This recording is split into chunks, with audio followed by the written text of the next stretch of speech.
Hello everyone. Today we are starting part 2 of chapter 1 of class 11, some basic concepts of chemistry. Learning objectives of this part are that after this part you will be able to understand the meaning of mole and its relation with number of particles, mass and volume of the substance. You will be able to solve numerical problems related to the above relations. You will be able to calculate the percentage composition of a compound. You will be able to define empirical formula and molecular formula and the relation between them. You will be able to calculate empirical and molecular formula with the help of percentage composition of the substance. You will also be able to solve problems related to stoichiometry. That is the problems based on mass-mass relationship, mass-volume relationship and volume-volume relationship in a balanced chemical equation. You will be able to know the concept of limiting reagent and you will be able to solve numericals related to the concept of limiting reagent. So I am starting this part with mole concept. Now what is a mole? Mole is a unit to measure the amount of a substance. 1 mole is just a number whose value is equal to Avogadro's number, that is 6.022 into 10 raised to power 23, and it is designated as Na or sometimes No. Now what is the need of mole concept? We know that the size of atoms and molecules are very small, that even a small crystal may have large number of particles. So, to make the calculations easy, the term mole was defined.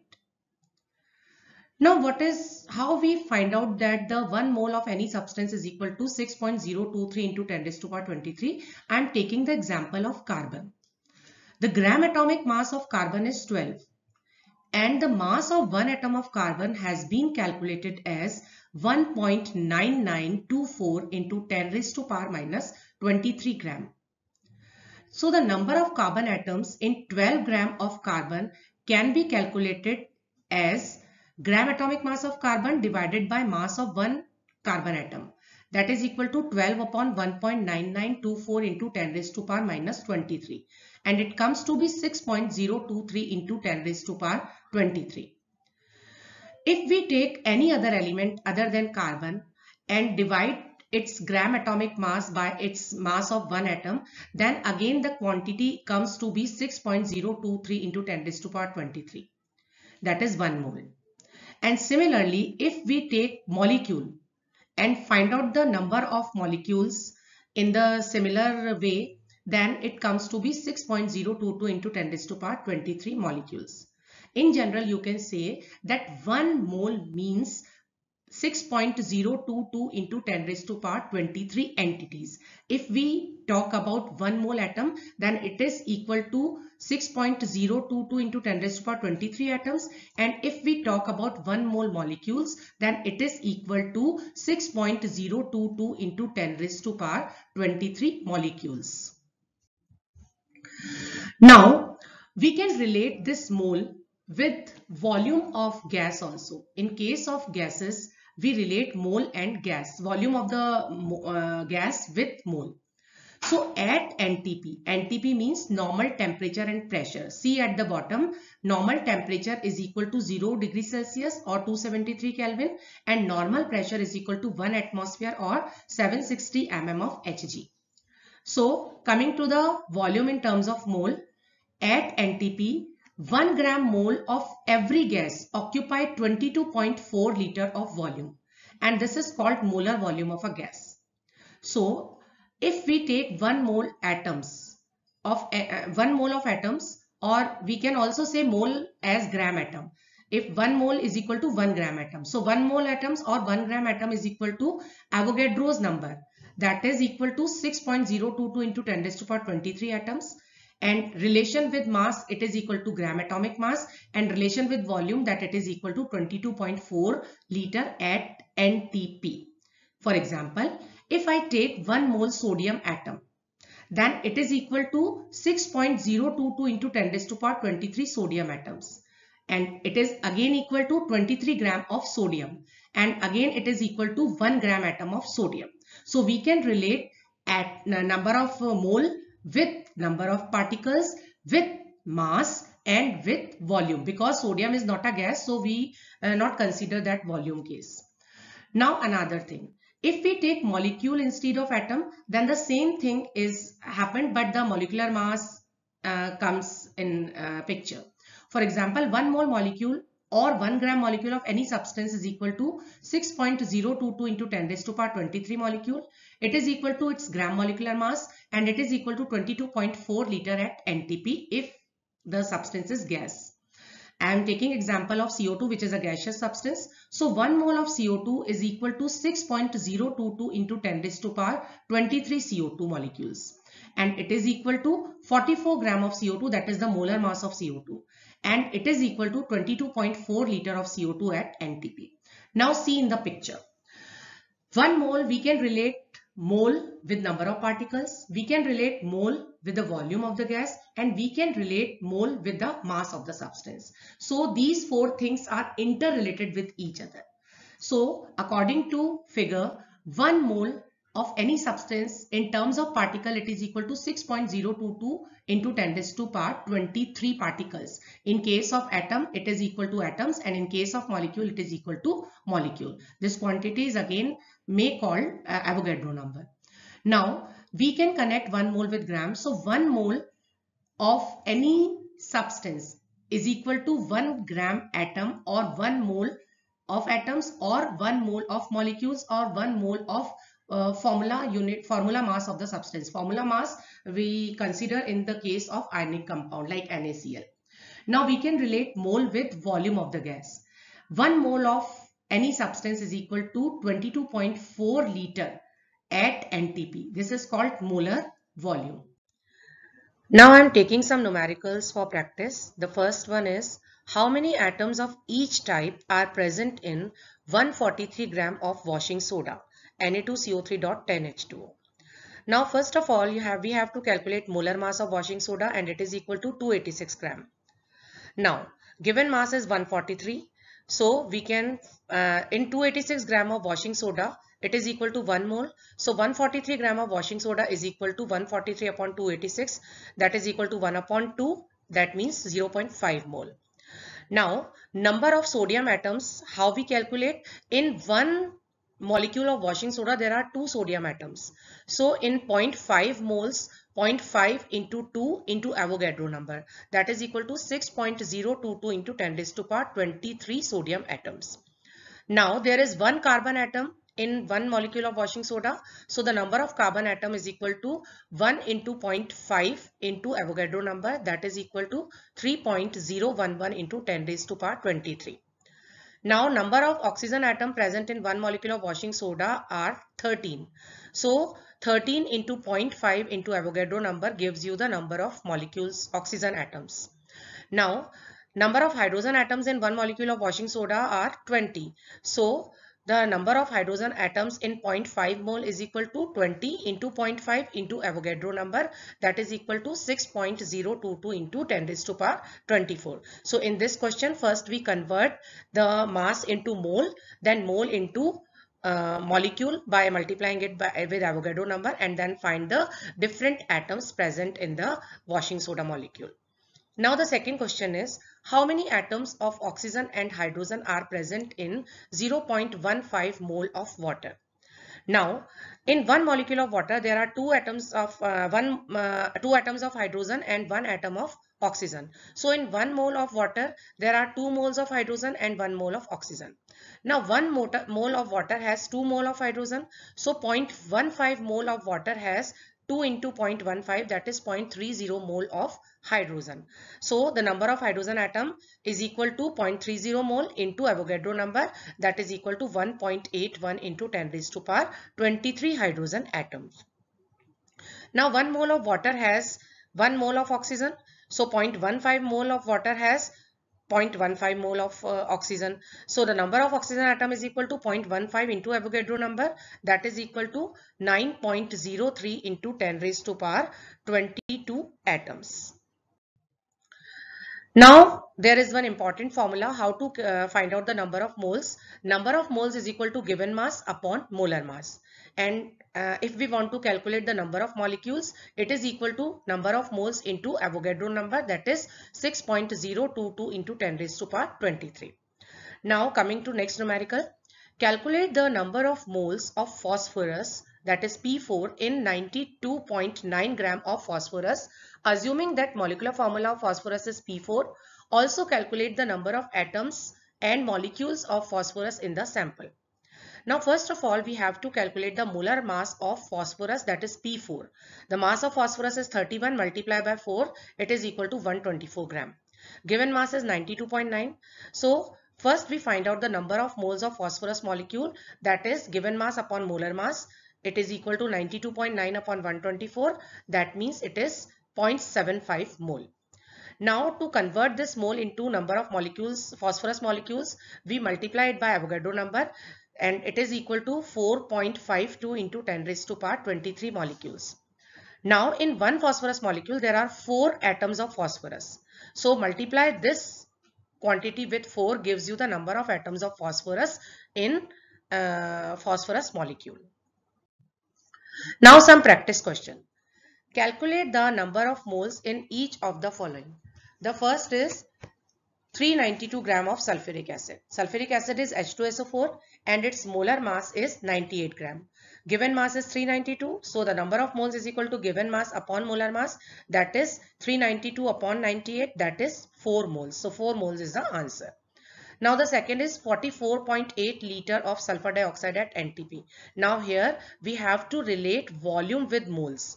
Now we know that 22.4 liter of SO2 is equal to 1 mole of SO2. So 44.8 liter, that is double volume. So the number of moles are double, that is 2 moles. Now the third is 6.022 into 10 raised to power 22 oxygen molecule. Now we know that Avogadro number of oxygen molecule is equal to 1 mole. So 6.022 oxygen molecule is equal to 6.022 into 10 raised to power 22 upon Avogadro number, it will equal to 0.1 mole. Now the fourth one is 8 gram of calcium. Now molar mass of calcium is 40. That means 40 gram of calcium is equal to 1 mole. So 8 gram calcium is equal to 8 upon 40, that is 0.2 mole. Now the second question is calculate the volume at NTP occupied by 14 gram of nitrogen. Now nitrogen has molar mass is equal to 28 gram and in 1 mole 22.4 liter of gas is present by volume. So 28 gram nitrogen is equal to 22.4 liter. So 14 gram nitrogen is equal to just half, that is 11.2 liter. Now the second question is 1.5 gram molecules of carbon dioxide. We have to calculate its volume. Now 1.5 gram molecule means 1.5 moles of carbon dioxide. Now we know that 1 mole of carbon dioxide is equal to 22.4 liter at NTP. So 1.5 mole CO2 is equal to 22.4 into 1.5, that is 33.6 liter carbon dioxide. Now the next is 10 raised to power 21 molecules of oxygen. We know that Avogadro number of oxygen is equal to 22.4 liter of oxygen. So 10 raised to power 21 molecules of oxygen is equal to 22.4 upon Avogadro number into 10 raised to power 21. And the answer is 3.72 into 10 raised to power minus 2 liter. Now the third is calculate the number of carbon and oxygen atoms present in 11.2 liters of CO2 at NTP. Now we know that here we have to relate the volume and number of particles. And we know that 22.4 liter of CO2 is equal to Avogadro number of CO2. So 11.2 liter of CO2 is equal to half of Avogadro number, that is 3.011 into 10 raised to power 22 molecules of CO2. Now in 1 molecule of CO2 there are 1 atom of carbon. So the number of carbon atoms are same as the number of molecules of CO2, that is 3.014 into 10 raised to power 23. And in 1 molecule of CO2 there are 2 oxygen atoms. So just multiply this number with 2, that gives you the number of oxygen atom, that is 6.022 into 10 raised to power 23. Now the fourth question is calculate the number of electrons present in 1.6 gram of methane. Now, methane have formula CH4. Carbon has atomic number of 6. So, 6 electrons are present in carbon, and hydrogen has atomic number 1 and 4 atoms of hydrogen. So, total 4 electron. So, in CH4, 6 plus 4, total 10 electrons are present. This is the first step. We have to calculate the number of electron in one molecule of methane. Now, in second step, we convert 1.6 gram of methane into methane molecule. So, first we convert it into mole. That is, given mass is 1.6, molar mass of methane is 16. So 1.6 upon 16, it is equal to 0.1 mole. Now 0.1 mole methane, we convert it into molecules. So to convert it into molecule, we multiply this 0.1 mole by Avogadro number. So it is equal to 6.022 into 10 raised to power 22 molecules. Now the next step is, in these molecules, how many electrons are present? We know that in one molecule 10 electrons are present. So in 6.022 into 10 raised to power 22 molecules of methane contain 10 into 6.022 into 10 raised to power 23, that is equal to 6.022 into 10 raised to power 23 electrons. Children, note one thing here. You just pause the video at this slide and try to practice all the question by your own. And if you find difficulty, then only play the video and see the solution or see the hint. Now the next question is, what volume of calcium contains the same number of atoms as present in 3.2 gram of sulfur? Now, first we we should know the molar mass of sulfur, and it is 32 gram. Now, convert this 32 gram into its mole. So, given mass is 3.2 and molar mass is 32. So, it is equal to 0.1 mole of sulfur. Now, according to question, atoms of calcium is same as sulfur. So, the number of mole is also same as sulfur. That means we have 0.1 mole of calcium. Now, the molar mass of calcium is 40. That means 40 gram is equal to 1 mole. So 1 mole is equal to 40 gram. Hence 0.1 mole is equal to 4 gram. That is your answer. Now the next is, the density of water at room temperature is 1 gram per ml. How many molecules are there in a drop of water if its volume is 0.05 ml? Now when density is 1 gram per ml, it means that volume is equal to weight. Means 0.05 ml of water is equal to 0.5 gram of water. Now, molar mass of water is 18 gram. So, in 18 gram of water, Avogadro number of molecules are present. So, in 5 gram of water, Avogadro number multiply by 5 divided by 18. That is 1.68 into 10 raised to power 21 molecules of water are present. This is your answer. Now, the next question is, which of the following has the maximum mass? Now first is 20 gram of phosphorus. So it is already mass, that means 20 gram. Now second is 5 moles of water. So we convert moles into mass. We know that molar mass of water is 18 gram. So 5 into 18 and it is equal to 90 gram. So the second one mass is 90 gram. Now third is 12 into 10 raised to power 24 atoms of hydrogen. We know that Avogadro number of hydrogen is equal to 2 gram. That is its molar mass. So the 12 into 10 raised to power 24 molecules of hydrogen is equal to 2 upon Avogadro number into 12 into 10 raised to power 24, and it is equal to 40 gram. So first is 20 gram, second is 90 gram, and third one is 40 gram. So the answer is second, that is 5 moles of water has maximum mass. Now the next is, how many atoms of fluorine are present in 1.9 into 10 raised to power minus 6 gram of fluorine? And the atomic mass of fluorine is given, it is 19U. Now, the given mass is 1.9 into 10 raised to power minus 6 gram and the molar mass is 19 gram. So, first you convert it into mole by dividing given mass upon molar mass by 19 and then multiply it with Avogadro number. It will give you the answer. Now, the next one is, how many moles of gold are present in 49.25 gold rod? Atomic mass of gold is 197U. Now, given mass is 49.25, molar mass is 197. So, simply 49.25 upon 197 is your answer. That is 0.25 mole. Now, the last one is, how many molecules of water are present in 0.9 gram of water? It is very simple. The molar mass of water is 18 gram. So given mass 0.9 divided by molar mass, that is 18, multiply it by Avogadro number. So the answer is 3.01 into 10 raised to power 22 molecules of water. Now the next topic is percentage composition. Percentage composition of a compound is the relative mass of each of the constituent element in 100 parts of it by mass. Means if we take the mass of the small compound as 100 gram, then what is the mass of each constituent gives you the percentage composition of that particular element. For example, calculate the percentage of each element in calcium nitrate, CaNO3 whole twice. Now, first of all, you have to calculate the molecular mass of calcium carbonate, and it comes to be 164 U. Now, percentage of calcium is equal to mass of calcium divided by molar mass of calcium carbonate into 100. That is equal to 40 upon 164 into 100. It is equal to 24.39. Similarly, percentage of nitrogen is equal to 28. That is the mass of nitrogen upon 164 into 100. It is equal to 17.07%. The third one is percentage of oxygen.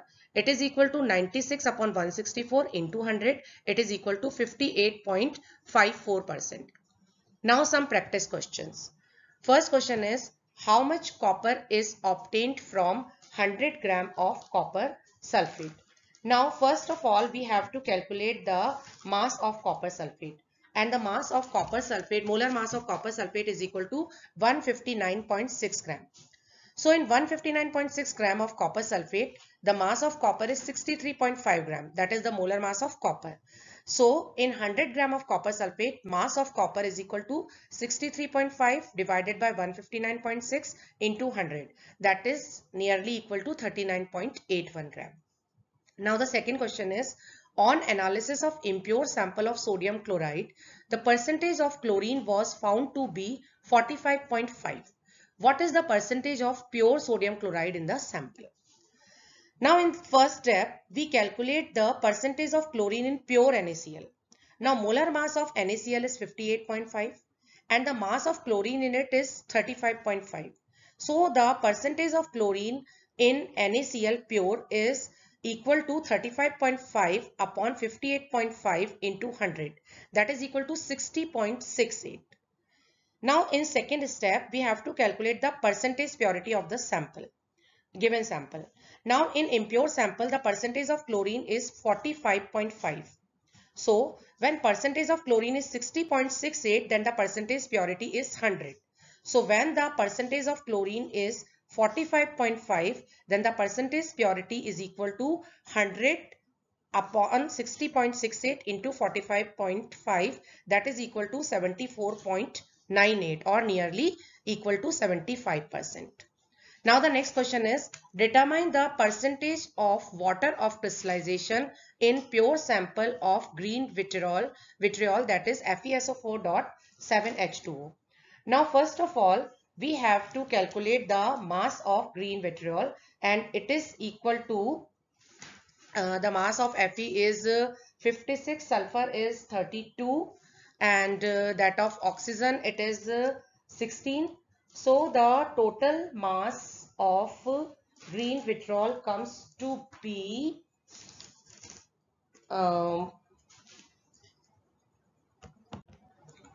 so when we calculate it, it is equal to 278 gram.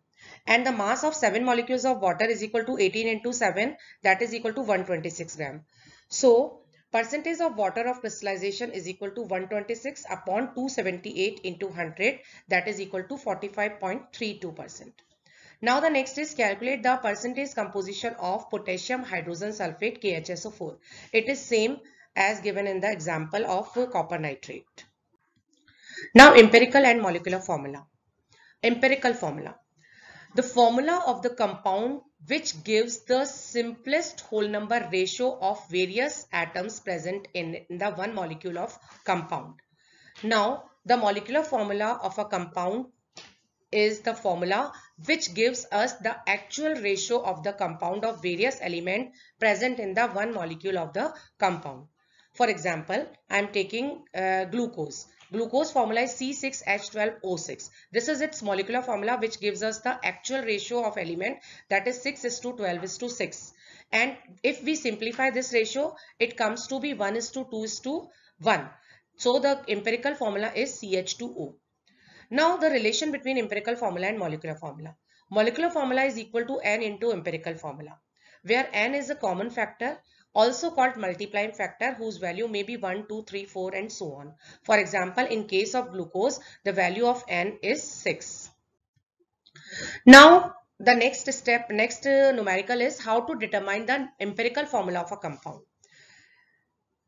I am taking one example. Compound on analysis was found to contain carbon 34.6%, hydrogen 3.85% and oxygen 61.55%. Calculate its empirical formula. Now, to calculate empirical formula of a compound, we have to make some columns. In first column, we have to write down the name of the element. Like here, 3 elements are present, so we write C, H and O. Now in second column we write the percentage which is given in the question. Now the third column is for atomic mass of each element, like carbon is having atomic mass 12, hydrogen 1 and oxygen 16. Now in fourth column we calculate the number of moles by dividing the percentage with atomic mass. So the number of moles comes to be 2.88, 3.85 and 3.85 respectively for carbon, hydrogen, oxygen. Now we convert this moles into molar ratio, simple molar ratio. So to convert it, what is the method for this? You in fourth column, whatever the number of moles you get, you just find out the smallest number of mole and divide all the number of moles by that smallest mole. So in carbon 2.88 is the smallest, so 2.88 divided by 2.88, that is equal to 1. In second, 3.85 divided by 2.88, it is equal to 4/3, and in third again it is 4/3. Now the ratio are 1, 4/3 and 4/3. So this is not the simple whole number ratio. So we need to convert it into simple whole number ratio. If the fifth column the ratio is simple, then no need to go further. But if it is not simple, that like in this case, so we convert it into simple whole number ratio. So we multiply it by 3. So the simple whole number ratio is 3, 4 and 4. So the empirical formula of the compound comes to be C3H4O4. Now some practice questions. An organic compound has the following percentage composition: carbon 48%, hydrogen 8% and nitrogen 28%. Calculate the empirical formula of the compound. So you calculate in the same way given in the example. Now the second is silicon form a compound with chlorine in which 5.6 gram of silicon is combined with 21.3 gram of chlorine. Calculate the empirical formula of the compound.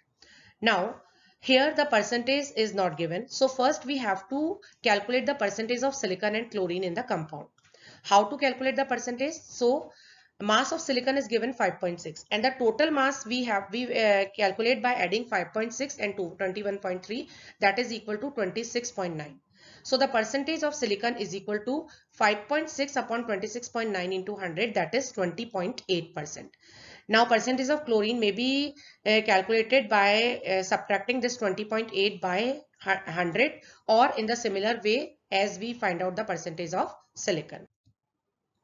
Now determination of molecular formula of a compound. We already know how to calculate the empirical formula, and if we know the molar mass, then we can calculate the molecular formula of the compound also. Now molecular formula is equal to N into empirical formula. We already know this relation. N is equal to molecular formula upon empirical formula. So how to calculate N? We first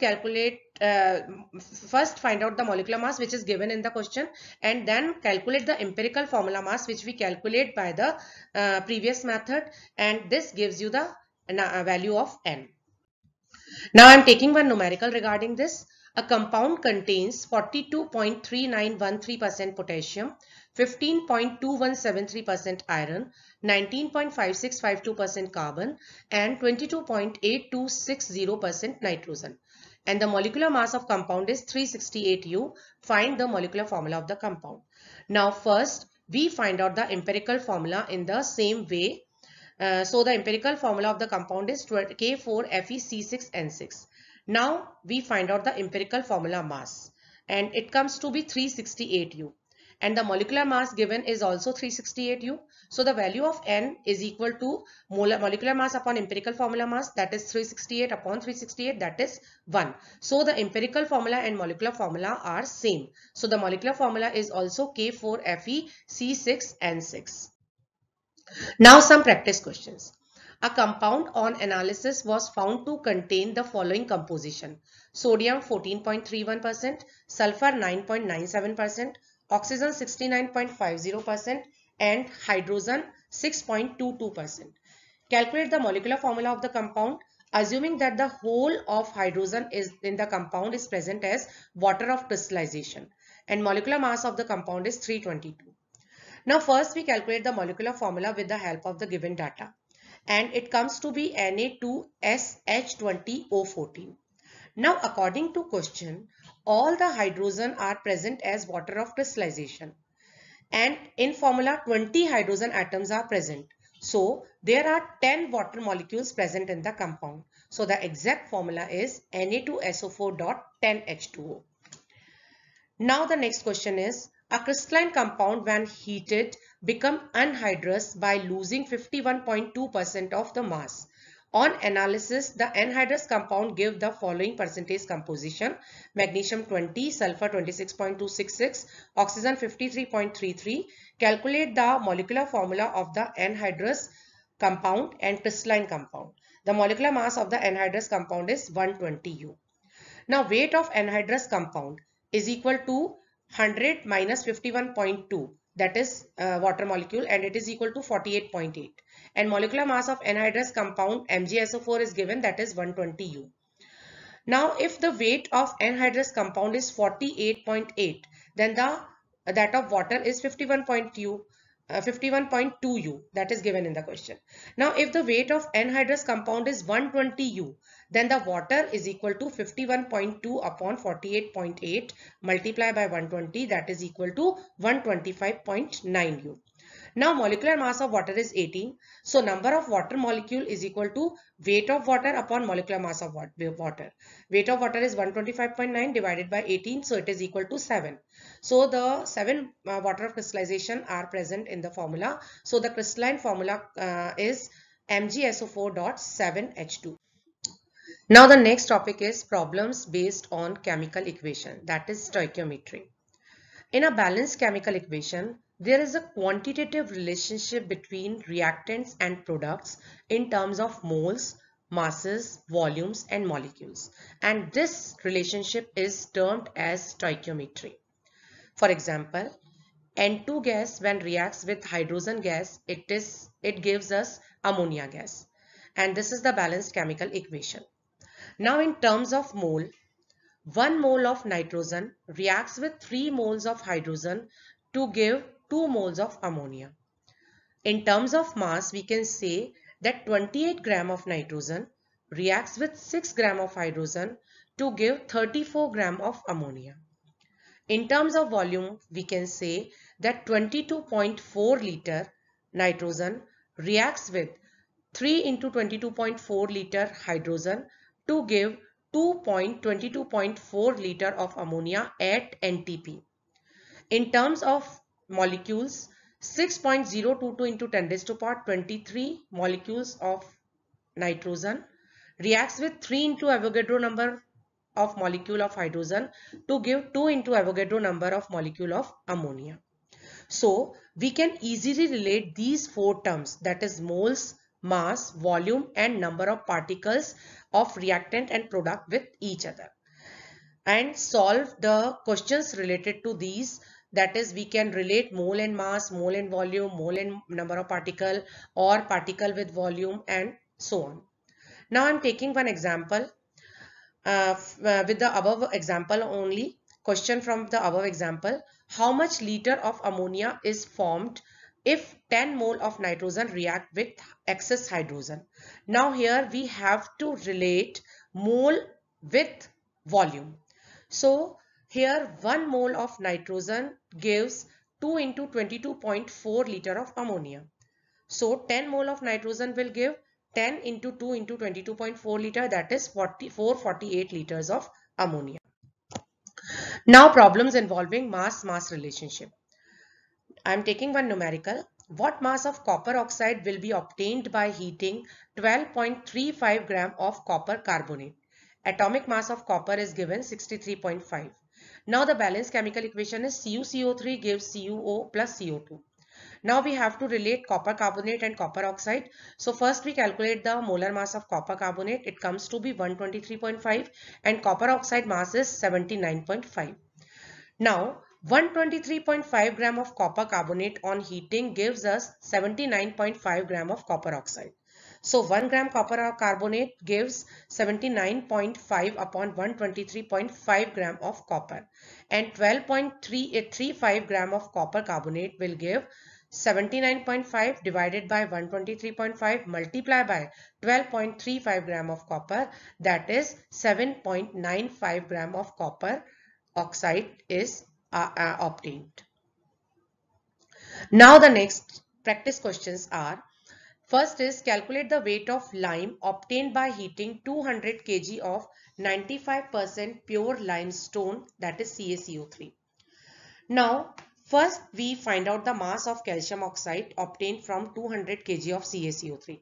The balanced chemical equation is CaCO3 when heated gives us CaO plus CO2 as in the above numerical example. Now according to the balanced chemical equation, 100 gram of copper carbonate gives us 56 gram of calcium oxide. So 100 kg calcium carbonate gives us 56 kg of CaO, and 200 kg of CaCO3 gives us just double CaO, that is 112 kg of CaO. Now we can find out its percentage, that 112 into 95 upon 100, and that is equal to 106.4 kg of, because it is 95% pure. So we find the 95% of 112, that is 112 into 95 upon 100, it is 106.4 kg. Now the second question is, how many moles of methane are required to produce 22 gram of CO2 on combustion?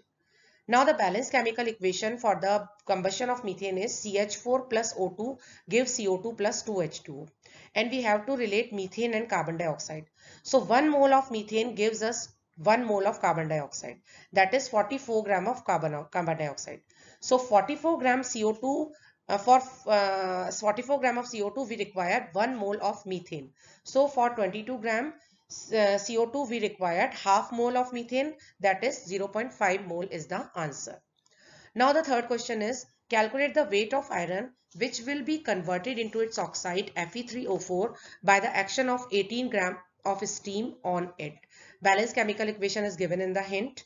Now here we want to relate Fe, and we have to relate Fe and H2O, that is two reactants with each other. Now 18 gram steam that is given in your question, that means 1 mole of water.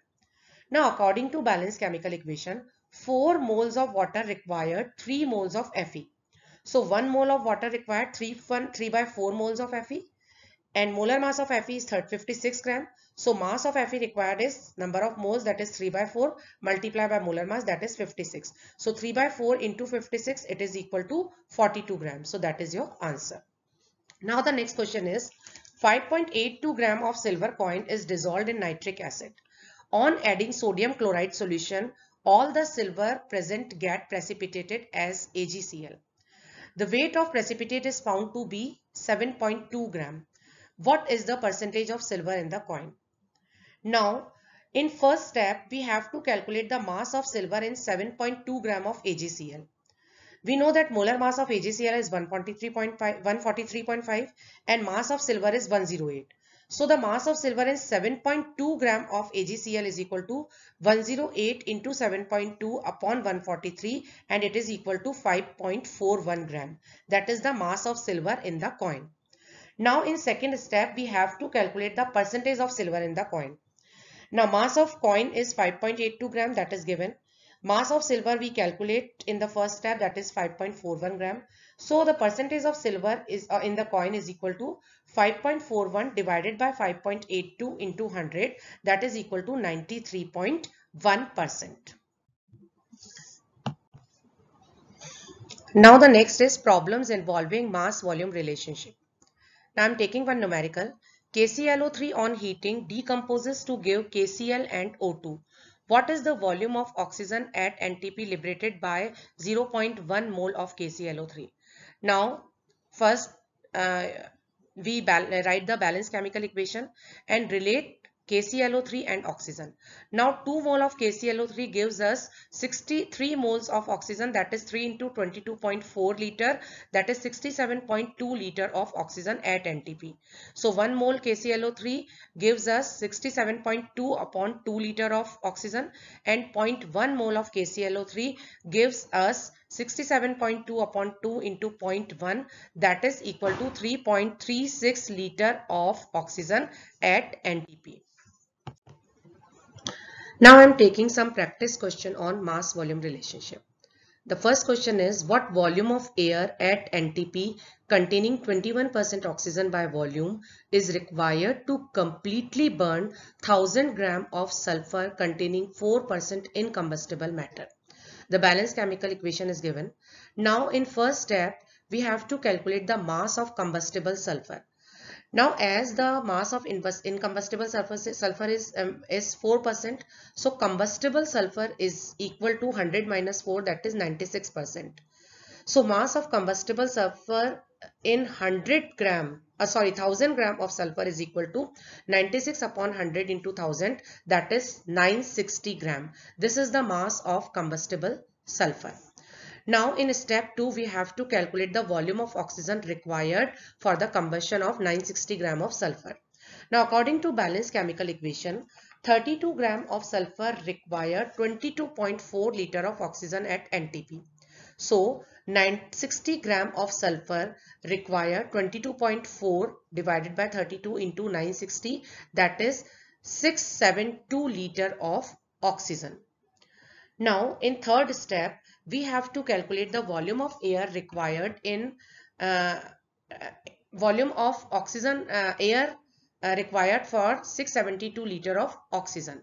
Now for 21 liter of oxygen, we required 100 liter of air. So for 672 liter oxygen, we required air is equal to 100 upon 21 into 672, that is equal to 3200 liter air is required. This is the answer. Now the next question is, 4.6 gram of sodium is treated with excess of water. Calculate the volume of hydrogen evolved at NTP. Now the balanced chemical equation is given. 2 moles of sodium. Yeah, here we have to relate moles of sodium with volume of hydrogen. So first of all, we convert 4.6 gram of sodium into moles. So 4.6 upon molar mass of sodium, that is 23, it is equal to 0.2 moles. Now according to balanced chemical equation, 2 moles of sodium gives us 22.4 liter of hydrogen. So 0.2 moles of sodium gives us 22.4 upon 2 into 0.2, that is 2.24 liter of hydrogen. And if we convert it into mLs and multiply it by 1000, and it will give you 2240 ml of hydrogen. Now the third question is, calculate the volume of carbon dioxide at NTP evolved by strong heating of 20 gram of calcium carbonate. Now the balanced chemical equation is given. CaCO3 gives us CaO plus Ca2. Now here we have to relate the mass of calcium carbonate with the volume of carbon dioxide. Now 100 gram of calcium carbonate, that is the molar mass of calcium carbonate, gives us 22.4 liter of CO2, as 1 mole of CaCO3 and CO2 ratio is there in the balanced chemical equation. So 20 gram CaCO3 gives us 22.4 upon 100 into 20, that is 4.48 liter of carbon dioxide.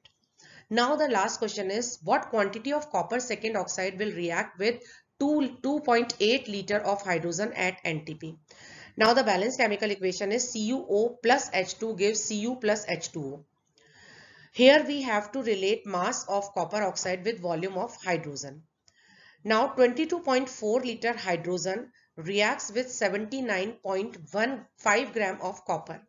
So 2.8 liter of hydrogen reacts with 79.5 upon 22.4 into 2.8, that is equal to 9.94 gram of copper oxide. This is the answer.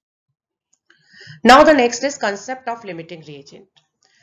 The reactant which is present in lesser amount is known as limiting reagent or limiting reactant. Now I am taking a simple example. Suppose you have 5 pizza base, but you have filling of only 2 pizza. So if you fill the pizzas, only 2 pizzas are formed, though the pizza base are present in abundance. So here pizza base is the quantity which is present in the limiting amount, and the product is formed according to the limiting reagent. So always remember, the reagent which is present in the lesser quantity is the limiting reagent, and since it limits the participation of the other reactant in the reaction, so the product are formed always according to the amount of limiting reagent. For example, in the combustion of methane with oxygen, methane is the limiting reactant because oxygen is always present in excess. Now I am taking one numerical. 1 gram of magnesium is burnt in a closed vessel which contains 0.5 gram of CO2. Which is the limiting reactant here, and what is the amount of magnesium oxide formed in the reaction? Now the balanced chemical equation is 2 Mg plus O2 gives 2 MgO. In first step we have to determine the limiting reagent. What is the limiting reagent here? Now according to balanced chemical equation, 48 gram of magnesium react with 32 gram of oxygen. So magnesium present in one quantity is 1 gram. So 1 gram magnesium reacts with 32 upon 48, that is 0.66 gram of oxygen. But the amount of oxygen actually available is equal to 0.5 gram. So oxygen is the limiting reactant here. Now in a second question, the second part of the question is what is the amount of MgO formed in the reaction?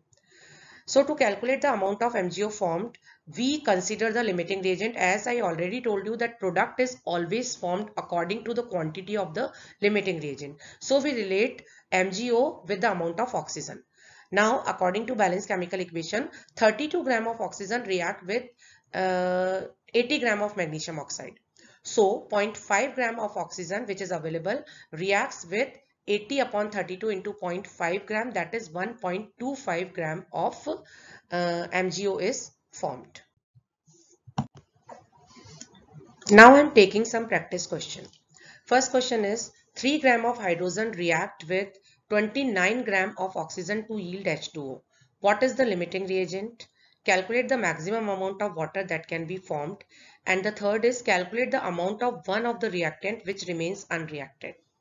Now the balanced chemical equation is given. 2H2 plus O2 gives 2H2O. According to balanced chemical equation, 4 gram of hydrogen reacts with 32 gram of oxygen. So 3 gram of hydrogen reacts with 32 upon 4 into 3, that is 24 gram of oxygen. But oxygen present is 29 gram. That is, it is the reagent which is present in excess amount.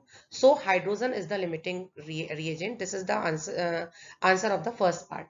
Now how much oxygen is in excess? So 29 minus 24, that is 5 gram oxygen is present in excess. That is the answer of the third part. Now the second part is calculate the maximum amount of water that can be formed. We already know that the product is formed according to the limiting reagent. So according to balanced chemical equation, 4 gram of hydrogen gives us 18 into 2, that is 36 gram of water. So 3 gram of hydrogen gives us 36 upon 4 into 3, that is 27 gram of water. Now the next question is, the reaction 2C plus O2 gives 2CO is carried out by taking 24 gram of carbon and 96 gram of oxygen. Find out which reactant is left in excess. Second, how much of it is left. And the third is how many grams of the other reactant should be taken so that nothing is left at the end of the reaction. Now, according to balanced chemical equation, 24 gram carbon reacts with 32 gram of oxygen and oxygen present is 96 gram. So oxygen is present in excess amount. And how much it is present? 96 minus 32, that is 64 gram oxygen is left after the reaction. Now The third question, to solve the third question, means to consume all the 96 gram of oxygen, how much carbon is required? So according to balanced chemical equation, 32 gram oxygen is required. 32 gram of oxygen need 24 gram of carbon for the complete reaction. So 96 gram of oxygen required, 24 upon 32 into 96, that is 72 gram of carbon is needed. So if the quantity of carbon is 72 gram, then the complete reaction takes place and no reagent left after the reaction. Hope you liked the video. In this video, I covered all the types of numericals for your practice. Please check the description box for the part 1 of this chapter. Also like and subscribe my channel to get the notifications for my next video. Thank you.